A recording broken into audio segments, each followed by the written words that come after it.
તમામ જોરદાર તાળીઓથી એમનું સ્વાગત કરશે।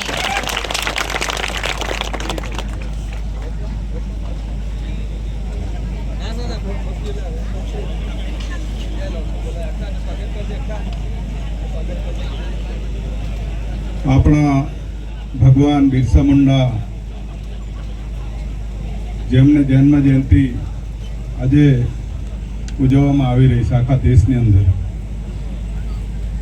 તો પહેલા તો આ વાલિયાની ધરતી એવી છે કે જેવી રીતે બિરસા દાદા લડેલા ઝારખંડની અંદર અંગ્રેજોની સામે, જમીનદારોની સામે, એવી જ રીતે વાલિયાના ધરતીના લોકો, આપણા પૂર્વજો અને આપણા આગેવાનો લડ્યા હતા, એમને આજે યાદ કરીએ છીએ। ખાસ આજના મંચ પર આજે જે બિરસા બ્રિગેડ જેમણે આજે સ્ટેચ્યુ સ્થાપવાની જે કદવાલીની અંદર જેમણે જહેમત કરી છે, એમને અમારા તરફથી ખૂબ ખૂબ અભિનંદન। ખાસ આ સ્ટેજ પર આજે ઘણા મહાનુભાવો છે। માન્ય આપણા સાંસદ મનસુખભાઈ પણ આવીને ગયા, સાથે ડેડિયાપાડાના ધારાસભ્ય ચૈતરભાઈ વસાવા, સાથે અમારા સાથી અનિલભાઈ ભગત, જેઓ જિલ્લા પંચાયતમાં ઉપપ્રમુખ અને કારોબારીમાં રહ્યા એવા અનિલભાઈ ભગત, જેમને સરસ ભાષણ કર્યું કે આ વાલિયાની ધરતીને શોભે એવું ભાષણ કર્યું છે। બિરસા દાદાની વિચારધારાનું ભાષણ કર્યું છે। છોટુભાઈ વસાવાની વિચારધારાને ભાષણ કર્યું છે।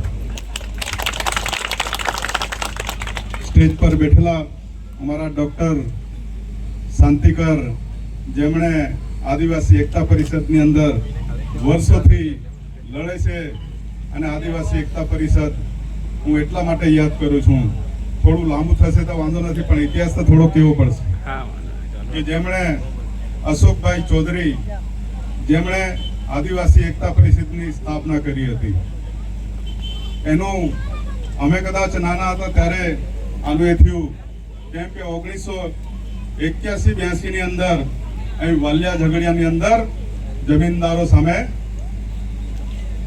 લડત ચાલતી હતી, અને છોટુભાઈ વસાવા જેવા લડતા હતા।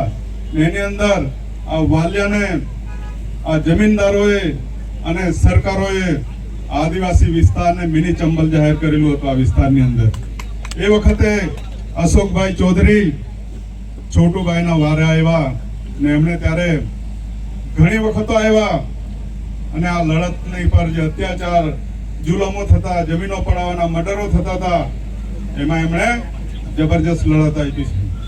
ને આજે યાદ કરીએ છીએ કે દેશ માટે બિરસા મુંડા લડ્યા હતા, અંગ્રેજોની સામે લડ્યા અને જમીનદારો સામે લડ્યા। એ પ્રેરણા આજે આપણને મળી રહી છે આટલા વર્ષો પછી। 1875માં જનૈમાં, અને પછી 25 વર્ષની ઉંમરે મરી ગયા।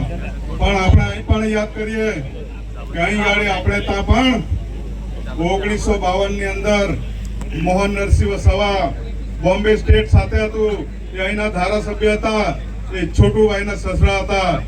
એનું મર્ડર અહીંના જમીનદારોએ સીધી સીમરે ખલાવીને એમનું માથું કાપીને મર્ડર કરવામાં આવ્યું। એવા લોકોને સામે પણ આપણે ઓળખવું પડશે। ખાલી શહીદી આપી છે નહીં, પણ કોને એનું મર્ડર કર્યું છે એવા લોકોને પણ આપણે ઉજાગર કરવું પડશે।